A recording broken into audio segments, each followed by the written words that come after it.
इस वक्त हम लोग पटना के पौष इलाके में मौजूद हैं और सुबह सुबह यहाँ पर एक घटना हो जाती है। आप सुनकर के हैरान हो जाएंगे कि ये घटना कहीं और नहीं बल्कि बिहार के नेता प्रतिपक्ष तेजस्वी यादव के सरकारी आवास के बाहर होती है। दरअसल यहाँ पर गोलियों की तरतराहट जो है वो सुनाई देती है और यहाँ से ये बगल वाला जो आपको दीवार दिखाई दे रहा होगा वही तेजस्वी यादव का सरकारी आवास है और ये जो है एक जज का सरकारी आवास है। और हमारे पीछे यानी कि जहाँ पे ये घटना हुआ है उसके पीछे केंद्रीय मंत्री चिराग पासवान का जो पार्टी ऑफिस है, लोक जनशक्ति पार्टी रामविलास का जो दफ्तर है वो है। और यहाँ पर सुबह सुबह ये घटना निकल करके सामने आती है कि कुछ बेखौफ अपराधियों ने यहाँ पर ताबड़तोड़ अंधाधुंध फायरिंग किया है। अब ये पौष इलाका है, यहाँ पर कई बिहार सरकार के मंत्रियों का जो सरकारी आवास है वो है। अशोक चौधरी का भी यहीं पर आवास है।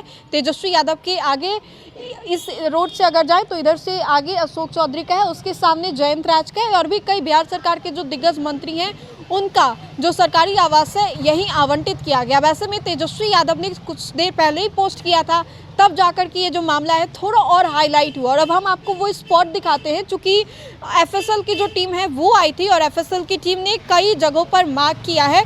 आप देखिए, हम अपने सहयोगी से कहेंगे कि दिखाएं उन मार्क्ड स्पॉट्स को जहाँ पर जो फायरिंग है वो की गई है। और 3 जगहों पर जो फायरिंग है वो की गई है। ए से पहले उसको मार्क किया गया है, वहाँ पर सर्कल किया गया है। दूसरा जो स्पॉट है वो है बी, जहाँ पर दूसरी बार जो गोली है वो चली है, आपको वो दिखाई देगा। फिर वहाँ पे सी दिखाई देगा जहाँ पर तीसरी गोली है वो चली है।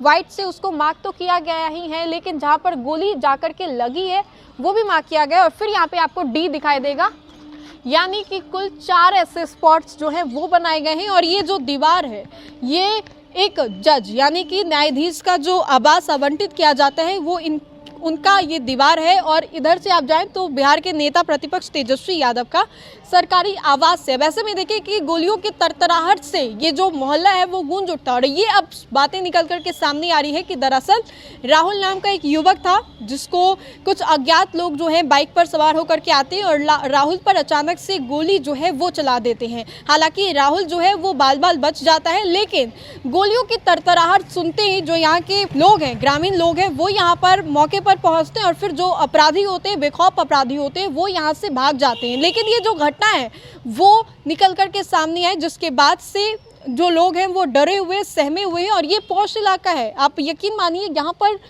तेजस्वी यादव का आवास है। अशोक चौधरी बिहार सरकार के बड़े मंत्री हैं, नीतीश कुमार के बेहद करीबी हैं, उनके घर के बाहर ये जब घटना होती है तब ये वाकई सवाल खड़े करती है। ये सवाल इसलिए भी खड़ा होता है कि क्या वाकई अपराधी जो हैं वो बेलगाम हो गए हैं? क्या वाकई हमारे बिहार में ये अब व्यवस्था हो गई है? बिहार की राजधानी पटना में ये तस्वीर जो है वो निकल करके सामने आई है। और ये सुबह सुबह ये जो पूरा घटना है, घटनाक्रम है वो होता है। और ये ऐसे भी ये जो इलाका है वो सन्नाटा ही रहता है ज़्यादातर, चूँकि पौष इलाका है, बड़े बड़े मंत्री जो है उनका इधर आवास है, तो लोगों का आना जाना इधर थोड़ा कम रहता है। लेकिन कोहरा पुल अगर आप उधर चलेंगे तो वहाँ पे थोड़ा आपको स्लम एरिया दिखाई देगा, वहाँ पे भीड़ रहती है। लेकिन इधर जब आप इस एरिया में एंटर करेंगे तो यहाँ पर लोगों का जो तादाद है वो थोड़ा सा कम रहता है। और जब ऐसे इलाके में जहाँ पर मंत्री रहते हैं, नेता प्रतिपक्ष रहते हैं, वहाँ पर फायरिंग होती है, तब सवाल जो है वो खड़े होते हैं। और एक बार फिर से बिहार में सुशासन पर सवाल खड़े हो रहे हैं, प्रशासन पर सवाल खड़े हो रहे हैं। और एफएसएल की जो टीम है वो लगातार यहाँ पर आ रही है और तमाम पुलिस की जो गाड़ी है, एसडीपीओ की यह गाड़ी थी, जो कि एसडीपीओ खुद उस गाड़ी में बैठे हुए थे, वो भी यहाँ दिखाई दी है। और लगातार यहाँ से जो गाड़ियाँ हैं वो गुजरती हुई आपको दिखाई दे रही होगी। तो ये घटना वाकई बड़ा सवाल करा कर रही है हमारे बिहार में हो रहे आपराधिक घटनाओं को लेकर के। जो लगातार बेलगाम अपराधी हैं, दिन दहाड़े रात के अंधेरे में ऐसी घटनाओं को अंजाम दे रहे हैं, उनको लेकर के।